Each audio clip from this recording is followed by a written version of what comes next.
There's a quote by Maya Angelou that every instructor should remember.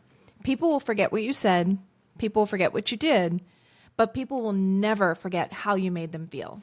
And that truth applies perfectly to group fitness. People might forget the exact choreography or the number of reps, but they'll always remember the experience you created for them. Today, we are sharing 5 simple ways instructors can create a class experience that students will never forget. Hey there, welcome to Group X Appeal. I'm Kimberly Spring-Glick. And I'm Terry Shorter. We're excited to bring you this hot and sweaty podcast. With over 25 years of experience each in the health and fitness industry, we're here to share hilarious, heartwarming stories from our lives and careers. And offer practical nutrition tips, expert exercise advice, and strategies for holistic well-being and a positive mindset. Group X Appeal is your go-to source for inspiration, motivation, and a few laughs along the way. So tune in and let us help you be the healthiest, happiest version of you. Welcome to a brand new episode of Group X Appeal, episode number 79. 79. Yeah. Yep. I'm Terry Shorter. This is Kimberly Spring-Glick. And we're excited to share this one with you. This is how to create an experience your students will never forget. And if you're a student, kind of go through, make sure you're following to make sure your instructor is following these 5 simple tips that Kimberly and I are going to be sharing today. Are we giving participants permission to call us out? Yes, call us out, call your instructor out, hold us accountable. We are here for you. We're here to serve you. True. So we need accountability too. Yes, it's true. Right? So I'm going to kick this one off if that's all right. I'm going to be odd. You're going to be even. Well, you know, he is what he is. I'm a child of odd. Child of odd. So the very first, we're going to kind of go, let's go like chronologically, like what would happen as soon as like a participant comes to class, right? Steps in through the doors. The very first tip we'd have to give you as an instructor is greet people when they arrive. How about that? It seems like a no-brainer. Call me crazy. But you know what? We don't want to assume that what we're sharing right now is common because and we know it's not always happening from taking classes ourselves. Absolutely. Absolutely. You know, when possible, try to stand closest to the entrance. Pretty simple, right? Right before class begins. That's the best place where you can meet, greet, smile at people as soon as they come walking in.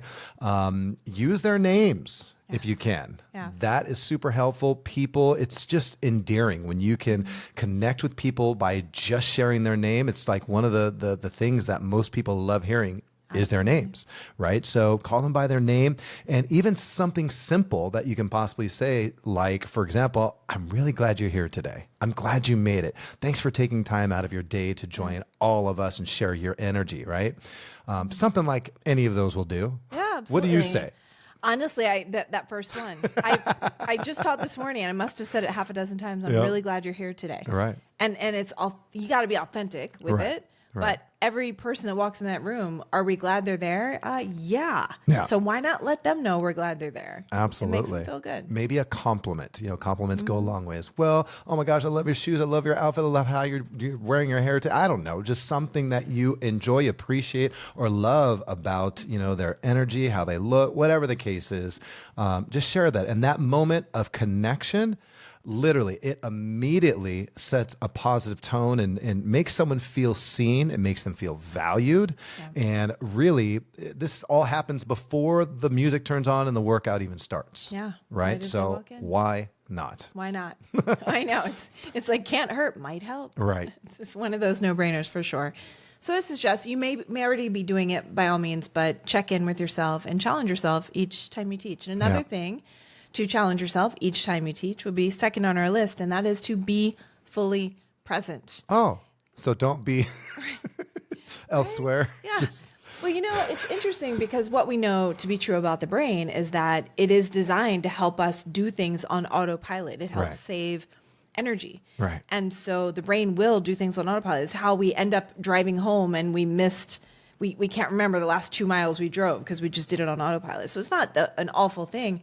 But teaching is not one of the things you want to do on autopilot. Right. No. It's okay if you make your breakfast on autopilot, you brush your teeth at night on autopilot, but when you are teaching, be fully present. Yeah.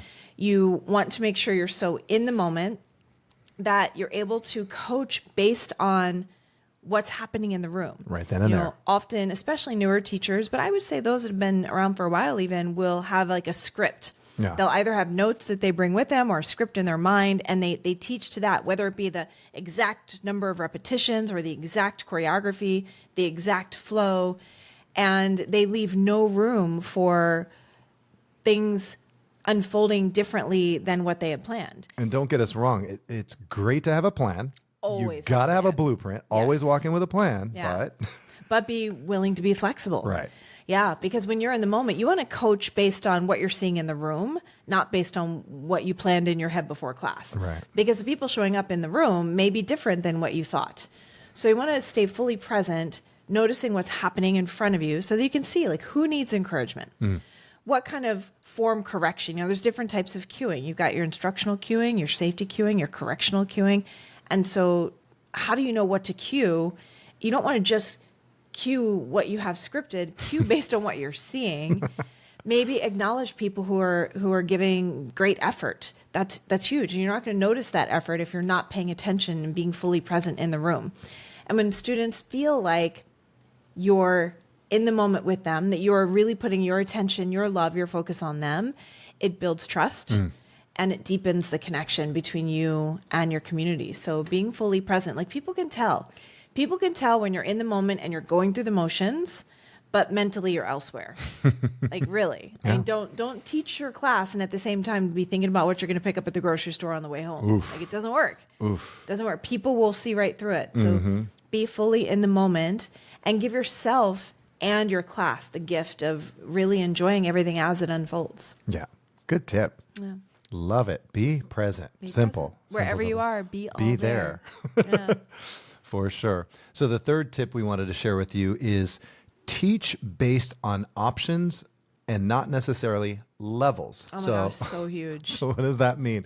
You know, instead of labeling different exercises as beginner, intermediate, and advanced, offer some options, right?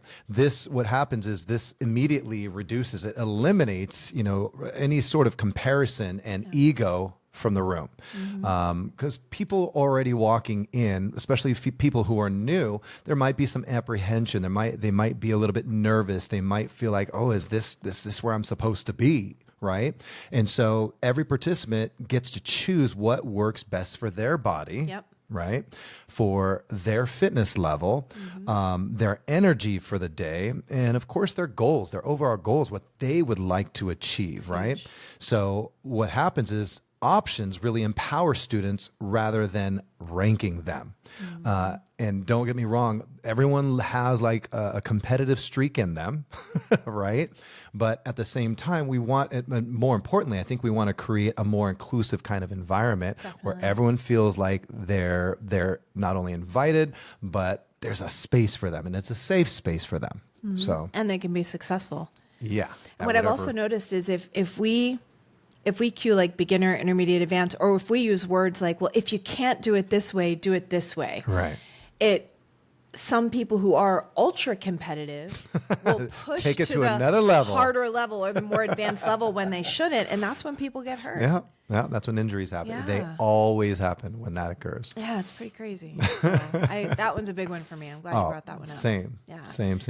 So the fourth tip we have for you is to use maybe some of your favorite quotes or any kind of words that would inspire. You know, it's one thing to motivate people to, you know, encourage them from the outside in. Like we are an external force as instructors, helping people decide to move their bodies, to lift the weight, to move in a certain pattern or do the yoga pose or whatever the case may be. And it's great. You know, movement is really powerful and our ability to motivate is so necessary. Yeah. But when we can go a little bit deeper than just us as external motivation and maybe say something that causes them to do some kind of inward focus, some kind of introspective moment, if we can create that, then the movement can become so much more meaningful. Yeah. Because we're pairing it now with inspiration, difference being, we should do a whole episode on this, Yeah. the motivation versus inspiration, but inspiration comes from the inside out and it kind of impels you to do the thing versus an external focus pressuring you to do the thing or making you feel like you should do the thing. And so it could be as simple as a short quote or just a thoughtful phrase that helps people connect the physical effort to just something deeper within them. It doesn't need to be long. And just one line can spark reflection or motivation to elevate the moment. It could just be something as simple as when they're in a really difficult part of the class saying, you know what, you can do hard things. You got this. Something that simple. Yeah. I've actually had that said when I was in a class, and it caused me to go inward and be like, yeah, you know what?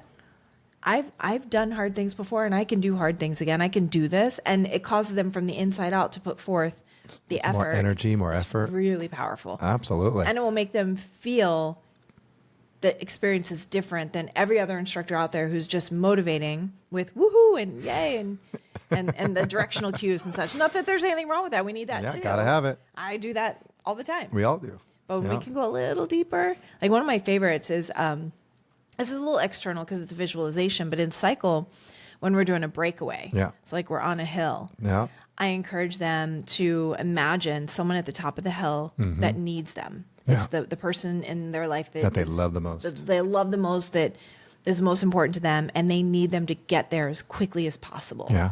What are you going to do about that? Right. And I look around the room, and Effort the way people goes tackle up. that hill Oh, is nuts. Yeah. And it's so cool. I love that.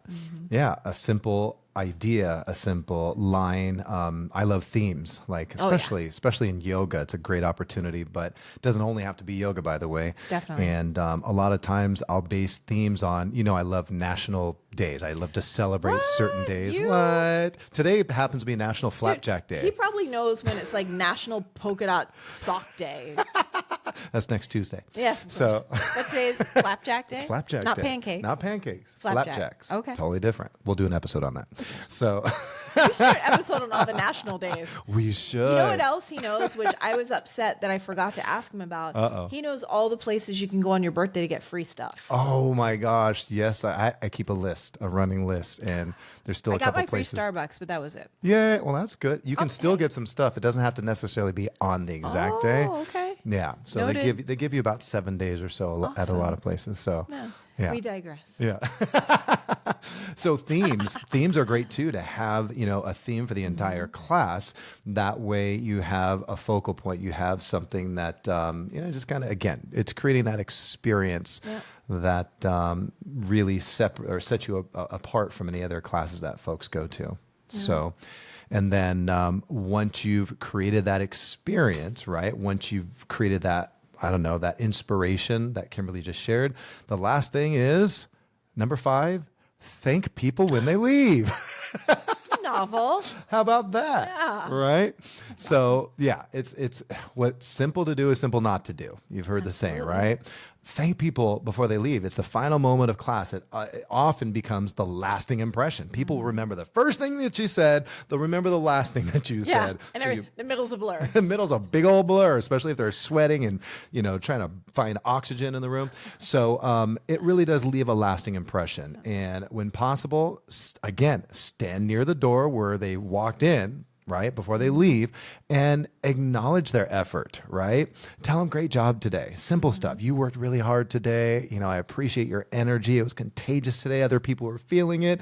Thank you so much for being here today. That simple and small interaction is just going to remind people that their effort mattered. Yeah. Right? Their presence mattered. Their energy mattered. And let them know you can't wait to see them again in the next class. Because people don't remember what you said. They don't remember what you did. Yes, Maya. They remember how you made them feel. So why not intentionally make them feel good? Right. So the most memorable instructors aren't just delivering workouts. They're creating connection, encouragement, belonging, inspiration. And those moments are what keep people coming back again and again. Absolutely. For sure. Yep. So when instructors focus on creating experiences instead of just delivering exercises, something really, really powerful happens. Students feel supported, inspired, and just part of something that's meaningful, part of community. Yeah, well, right? I want to be part of something bigger, right? Yeah, absolutely. When people feel that kind of connection, they don't just come back for the workout. Like they come back for more of the way the class and the way you, as the instructor, make them feel. Yep. So we'd love to hear from you. What makes class unforgettable for you? So share this episode with your fitness community, tag your favorite instructor. We want to keep building the experiences that bring people back again and again. And, let us know your thoughts. Did we miss anything? We never claim to have all-inclusive, exhaustive lists.